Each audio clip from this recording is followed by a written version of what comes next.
بسم اللہ الرحمن الرحیم. السلام علیکم.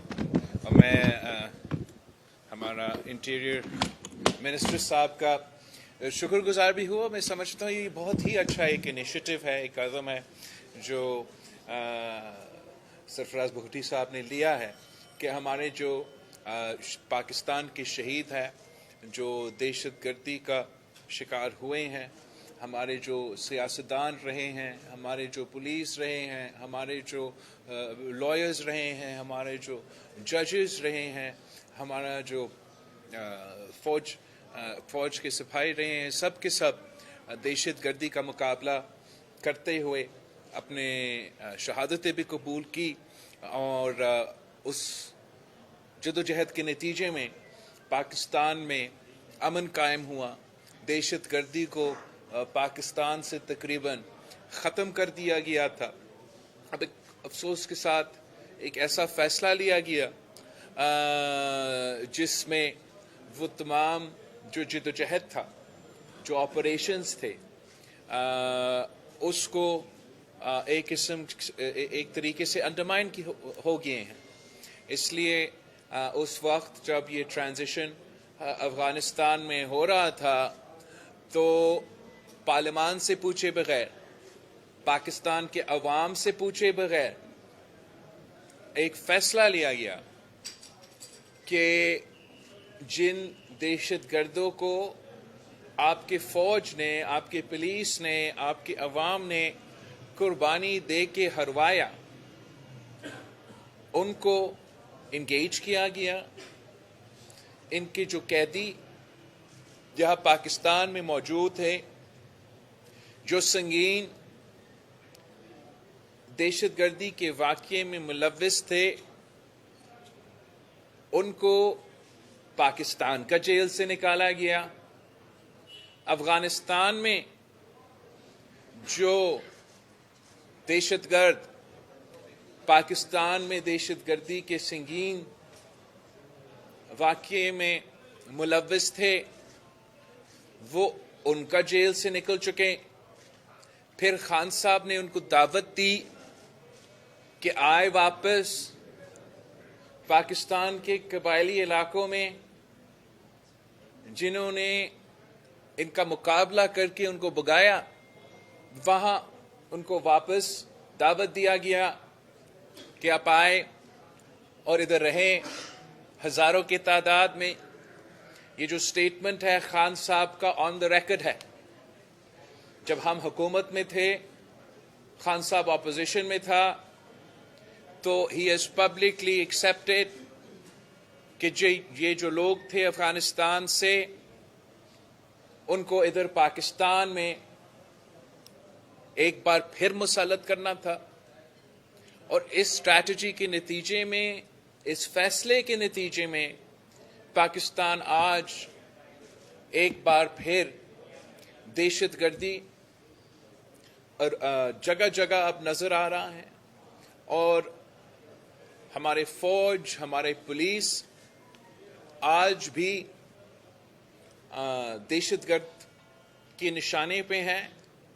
اور پاکستان کے عوام کو یہ سوچنا چاہیے, پاکستان کی ریاست کو یہ سوچنا چاہیے کہ یہ کیسے ہو سکتا ہے, یہ کیسے ہو سکتا ہے کہ جو ایک ملک کا پالیسی تھا, جو ایک مسلسل ایفرٹ کے بعد ہم نے اپنے ملک کو ان دہشت گردوں سے پاک کروایا, یہ کیسے ممکن ہے کہ پارلیمان کا اپروول نہ ہو, پاکستان کے عوام کا اپروول نہ ہو, اور راتوں رات ایک ایسا یو ٹرن لیا جائے جس کا اثرات آج بھی پاکستان کے عوام بھگت رہے ہیں.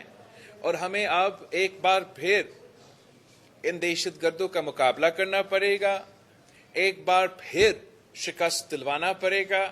میرے پاکستان کے پولیس افسران, میرے پاکستان کے فوجی سپاہی اور میرے پاکستان کے عوام کو ایک بار پھر اپنا خون کا قربانی دینا پڑے گا. یہ کس قسم کا انصاف ہے؟ ہم سمجھتے ہیں کہ جو یہ پورا سلسلہ تھا, اس کو انویسٹیگیٹ کرنا چاہیے. جو ان میں اس فیصلے میں ملوث تھے, ان سے پوچھنا چاہیے کہ ان کے ارادے کیا تھا اور انشور کرنا چاہیے کہ ایک بار پھر ایسے کوئی فیصلہ نہ لیا جائے، ورنہ بڑا مشکل ہوگا ہمیں اپنے لوگوں کو کنونس کرنا کہ آپ کھڑا ہو کے لڑے، اگر ان کے ذہن میں یہ شک ہوگا کہ آنے والے گھر پھر ایک یو ٹرن لیا جائے گا۔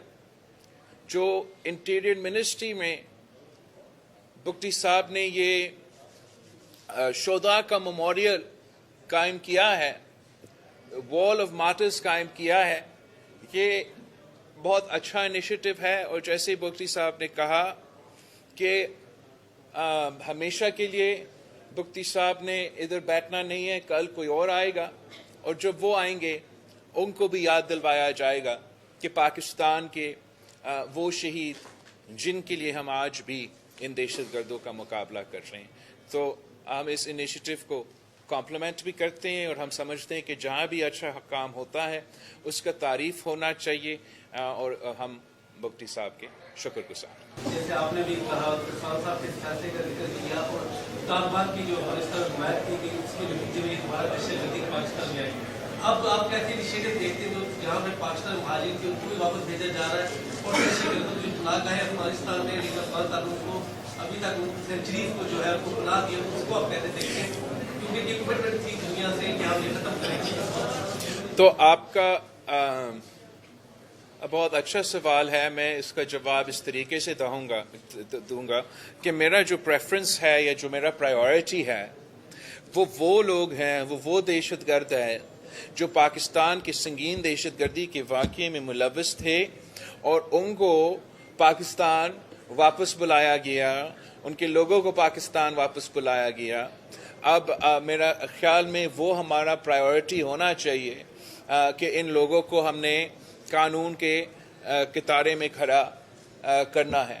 جہاں تک افغانستان کے ساتھ تعلقات ہیں، جہاں تک افغانستان کے ساتھ ہمارے ایشوز ہیں، وہ ہمارا امید ہے کہ ہم مسلسل انشاءاللہ ان کے ساتھ انگیج کرتے رہیں گے۔ ہم نے بھی اپنا دور میں ان سے انگیج کیا، اور امید ہے کہ آج بھی ان سے انگیج کر رہے ہیں۔ نہ پاکستان نہ افغانستان دہشت گردی سے پاک ہو سکتا ہے جب تک ہم مل کے ان کا مقابلہ کریں۔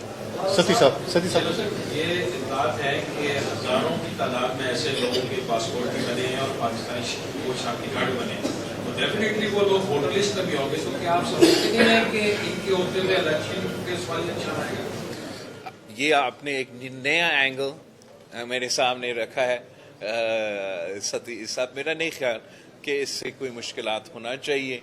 الیکشن میں ہم بلیو کرتے ہیں فری اور فیئر الیکشنز میں 1 man 1 vote پہ، اور امید ہے کہ یہ مسئلہ نہیں بنے گا الیکشن۔ صحیح صاحب اچھا غلامی صاحب یہ بتائیں کہ 2008 سے ہم دہشت گردی کا مقابلہ کر رہے ہیں، آج 2023 ہو گئے، ابھی تک کیوں نہیں ہم قابو پا سکے؟ کیا وجہ آپ وزیر اعظم سے افغانستان کی ہماری پالیسی کیوں نہیں تسلسل جو ہے وہ اختیار کر پا رہے؟ میرے خیال میں نے تو ایکسپلین کیا کہ میرے نظر میں ہم کیوں اس پوزیشن پہ آ چکے ہیں، اور وہ it goes back to that فیصلہ کہ عوام کی اجازت سے بغیر، پارلیمان کی اجازت کے بغیر جو انیشیٹو لیا گیا پی ٹی آئی کی حکومت میں، اس کے نتیجے میں ہم آج ایک منٹ کرن صاحب، میرا سوال ہے وہ یہ ہے کہ آج کشمیر سے ریلیٹڈ جو بھارتی امپورٹنگ پیسہ بنا ہے،